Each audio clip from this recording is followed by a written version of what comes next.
अभिनव ने लक्ष्य के परिवार को ढूंढने की ठान ली थी और डॉन को उसके बीच कुछ नहीं बोलने के लिए फटकार दिया था। अभिनव की डांट से डॉन और रंजन दोनों पीछे सिर झुकाए हामी भर रहे थे। जी जी बॉस। इसी वक्त अभिनव के फोन पर एक मैसेज आ गया था जो कि अकरम ने भेजा था। अकरम का मैसेज पढ़ते हुए गुस्से से भरे अभिनव ने सांस छोड़कर अपने आप को शांत किया और फिर धीरे से कहा, देखो तुम दोनों अभी निगरानी पर ही लगे रहो। लक्ष्य के परिवार को ढूंढने का जब भी मैं प्लान बनाऊंगा तुम्हें इन्फॉर्म कर दूंगा, ठीक है? ठीक है बॉस। डॉन और रंजन ने अपनी गर्दन ऊपर करते हुए कहा। इसी वक्त अभिनव ने उन्हें रियर मिरर में देखा और कहा, गुड। डॉन, उस हर्ष से बात करके उसे इस पिज्जा की सिचुएशन समझा दो और रंजन तुम उसे पिज्जा डिलीवर करवा दो। अभिनव के ऑर्डर देते ही दोनों ने एक साथ सिर हिलाया। यस बॉस, तुम दोनों अब जा सकते हो। रंजन और डॉन ने एक दूसरे की ओर देखा और फिर अपना अपना दरवाजा खोलकर वो बाहर निकल गए। उनके गाड़ी से निकलते ही अभिनव ने अपने फोन में अकरम का नंबर डायल कर दिया। टाइगर। अकरम ने फोन उठाकर धीरे से कहा, मुझे रंजन ने सारी बात बता दी है। आई नो तुम अभी काफी बिजी चल रहे हो, पर हमें एक मीटिंग कर लेनी चाहिए। अभिनव ने एक पल के लिए सोचा और फिर कहा, ठीक है, कल सुबह मिलते हैं। पुलिस स्टेशन से निकलते ही मैं तुम्हारे घर आ जाता हूं। Police station? मैं कुछ समझा नहीं। अकरम ने हैरान होते हुए पूछा। लंबी कहानी अकरम, कल मिलकर ही बताता हूं। ठीक है, मिलते हैं फिर कल। अकरम ने सांस छोड़ते हुए कहा, श्योर, बाय। अभिनव ने तुरंत ही फोन काट के डैशबोर्ड पर रख दिया। गाड़ी चालू करके वो फिर से सिंह परिवार के घर की ओर चलने लगा था। गैरेज में गाड़ी पार्क करते हुए ही अभिनव को ना सिर्फ शरीर से बल्कि दिमाग से भी थकान महसूस हो रही थी। एक काम खत्म होने से पहले ही उसके सिर पर दूसरा काम तैयार रहता था और इस बार वो काम था लक्ष्य के परिवार को ढूंढ निकालने का। हालांकि इस बार अभिनव के लिए भी ये काम पेचीदा था क्योंकि इसमें पूरे परिवार की जान दांव पर लगी थी। अभिनव नहीं जानता था कि उस परिवार को कहां और कैसे हालातों में छिपा कर रखा है, इसीलिए एक छोटी सी गलती भी उनके लिए खतरनाक साबित हो सकती थी। घर के अंदर आकर अपने रूम में घुसते ही अभिनव को कुछ अजीब लगा। उसे महसूस हुआ कि आज पहली बार इतनी रात को अनन्या अपने कमरे में नहीं थी, और अगर वो अपने कमरे में नहीं थी इसका मतलब वो घर में और कहीं भी नहीं हो सकती थी। अनन्या, कहाँ तुम? अभिनव ने आवाज ऊंची करके पूछा। उसे लगा कि शायद अनन्या बाथरूम या बालकनी में हो, लेकिन जब उसे जवाब नहीं मिला तब उसने फोन निकालकर उसे कॉल कर दिया। घंटी बजती रही लेकिन अनन्या ने कॉल नहीं उठाया, जिस बात से अब अभिनव फ्रस्ट्रेट होता जा रहा था। वो उसे ढूंढने के लिए कमरे के बाहर जाने लगा, लेकिन कमरे का दरवाजा खोलते ही उसे अचानक अनन्या सामने से आती हुई दिखाई दी। तुम कहाँ थी? तुम कहाँ थे? अनन्या ने अभिनव के सवाल पर सवाल किया। पहले मैंने पूछा ना, तुम चल कर आ रही हो अंदर, मैं तो यही खड़ा था। अनन्या ने गुस्से से अंदर आते हुए जवाब दिया। मेरी मर्जी, मैं जिसके भी साथ थी, तुम्हें क्या? इस तरह से बर्ताव करना बंद कर दो जैसे हम दोनों असली शादीशुदा कपल्स हो। अभिनव ने उसे अंदर जाते हुए एक पल के लिए देखा और फिर आंखें छोटी करके पूछा, तुम फिर से उस चिराग के साथ थी? हाँ तो तुम्हारे साथ रहूं, पर टीचर जैसे? एक वो है जो रिंग लाकर देता है और एक तुम हो जो सिर्फ मुसीबतें लाकर देते हो।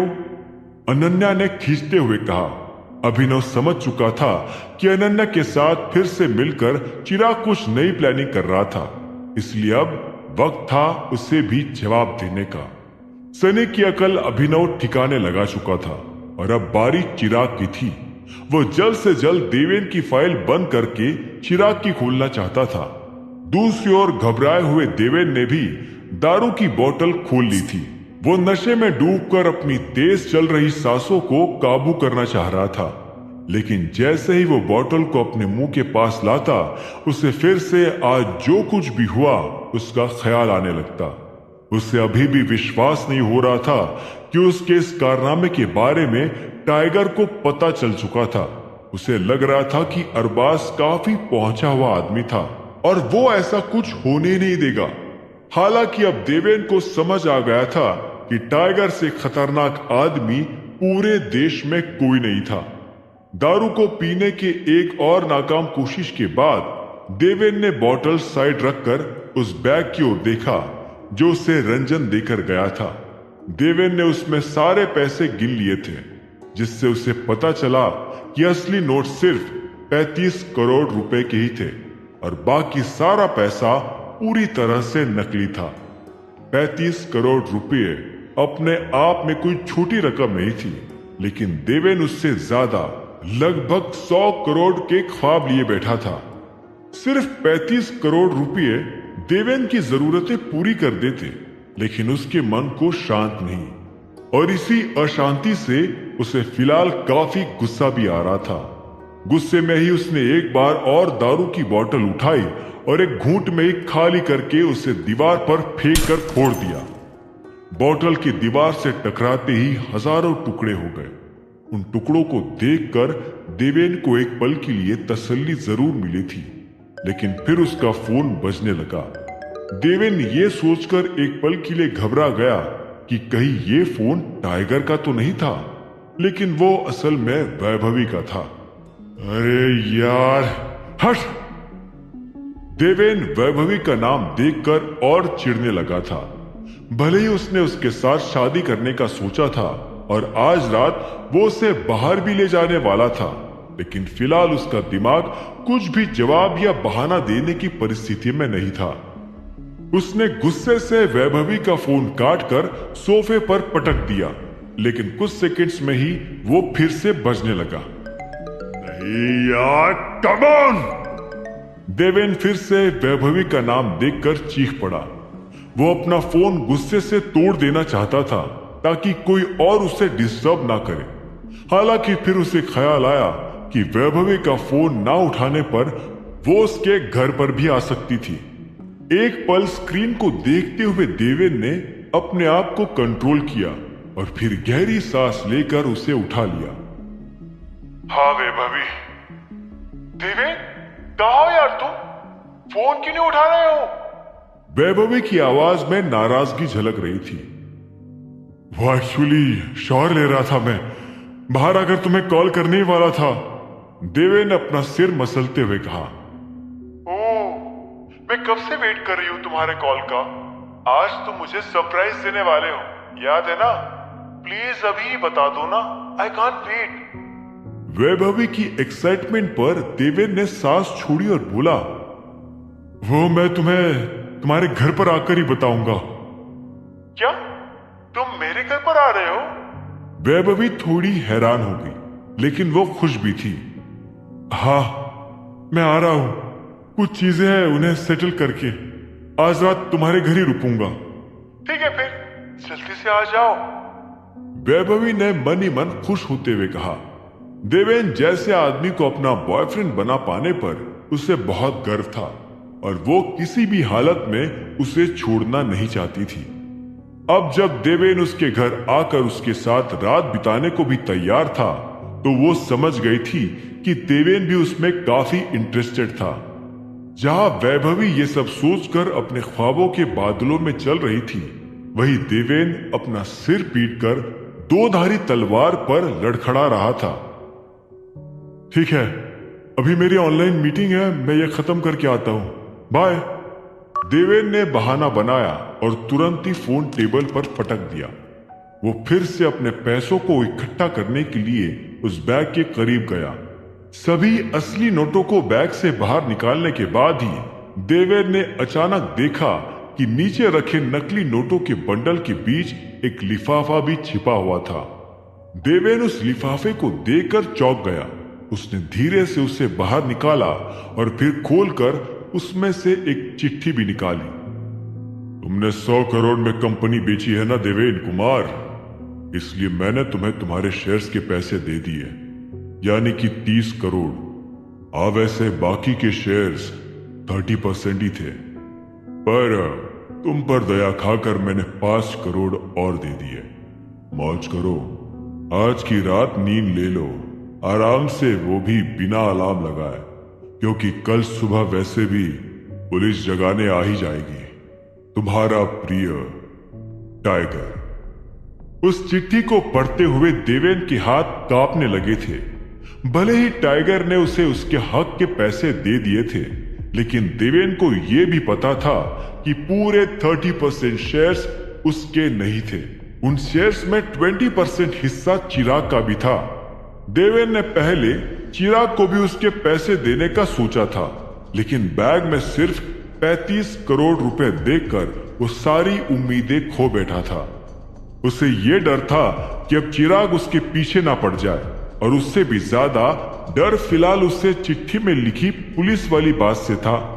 पहले तो उसे ये धमकी सीरियस नहीं लग रही थी, लेकिन मीटिंग में अरबाज ने भी उससे यही कहा था।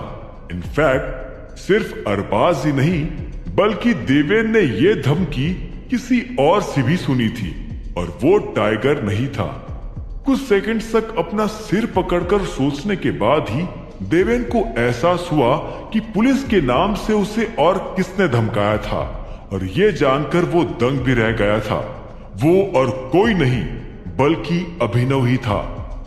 अगर सिर्फ अभिनव जैसा फटीचर ये बात बोलकर जाता तो देवेन उसे रत्ती भर भी भाव नहीं देता, लेकिन अरबाज और टाइगर की ओर से भी वही सुनकर उसे दाल में कुछ काला लगने लगा था। उसे धीरे धीरे महसूस हो रहा था कि उन तीनों की ये एक ही बात कोइंसिडेंस नहीं हो सकती थी। कहीं ये अभिनव टाइगर की जान पहचान का तो नहीं? देवेन चाहे कितना भी नकार दे, लेकिन सब कुछ जान लेने के बाद ही उसके मन में यही सवाल घूमते जा रहा था। दिमाग पर जोर डालते हुए उसे यह सवाल का जवाब अब हां भी लगने लगा था, खासकर तब जब उसे आज अभिनव का बर्ताव याद आया। वो महसूस कर पा रहा था कि पिछली बार के मुकाबले आज अभिनव काफी ज्यादा कॉन्फिडेंटली और बहादुरी से बात कर रहा था। But how is this even possible? कहा वो टाइगर और कहा वो डिलीवरी वाला? देवेन अपना सिर पकड़कर चिल्लाए जा रहा था, और इसी वक्त दारू की टूटी हुई बोतल के टुकड़ों के बीच उसने पैर रख दिया। उसके पैर से तुरंत ही खून निकलना शुरू हो गया, और वो जमीन पर बैठकर दर्द में करहाने लगा। पैर में कांच के टुकड़ों से भी ज्यादा तकलीफ उसे ये सोचकर हो रही थी कि अभिनव का टाइगर के साथ क्या रिश्ता हो सकता था। उसे ये भी लगा कि क्योंकि उसने उस लड़के की हर दम बेइज्जती की और उसे गुंडों से पिटवाने की कोशिश भी करी, इसलिए वो पुलिस को भेजने की बात कर रहा था। हालांकि अगर वो टाइगर का करीबी है तो फिर उसे बदला लेने के लिए पुलिस की भी जरूरत नहीं थी। वो अकेले ही टाइगर की मदद से देवेन के चिथड़े उड़ा सकता था। अभिनव, साले कौन है तू? टाइगर का असिस्टेंट, दोस्त, भाई, आखिर है कौन? दर्द में चीखता हुआ देवेन अपने आप से ही सवाल किए जा रहा था। इससे पहले कि कल पुलिस उसको उठाकर ले जाती, उसे किसी भी तरह कोई डिसीजन लेकर बचना था। तभी उसे लगा कि उसे सनी को फोन करके पूरी सिचुएशन बता देनी चाहिए। वो चाहता था कि सनी भी जाने कि उसका वो फटीचर जीजा किस तरह से टाइगर से जुड़ा हुआ था। देवेन का दिमाग इस बात को स्वीकार कर चुका था, लेकिन उसका दिल अभी भी नहीं मान रहा था। हालांकि फिलहाल काम दिमाग से लेने का था। जैसे तैसे खड़े होते हुए देवेन को एहसास हो गया कि जिंदा बचने के लिए उसे आज रात ही देश छोड़कर जाना पड़ेगा, फिर चाहे वैभवी उसका इंतजार ही क्यों ना करती रह जाए। वो अपने जख्मी पैरों से टेबल पर फोन उठाने गया और हाँफते हुए सनी का नंबर डायल करने लगा। उसके अंदर फिलहाल गुस्सा और डर एक दूसरे से टकरा रहे थे। क्या देवेन सनी को अभिनव के बारे में बता पाएगा और सनी उसे मान लेगा। सनी का अभिनव के बारे में यह सच जानकर क्या रिएक्शन होगा? क्या अभिनव पुलिस की मदद से देवेन को गिरफ्तार करवा पाएगा या फिर देवेन शहर से भाग जाने में कामयाब हो जाएगा? क्या होंगे इन सभी सवालों के जवाब? जानने के लिए सुनते रहिए आगे।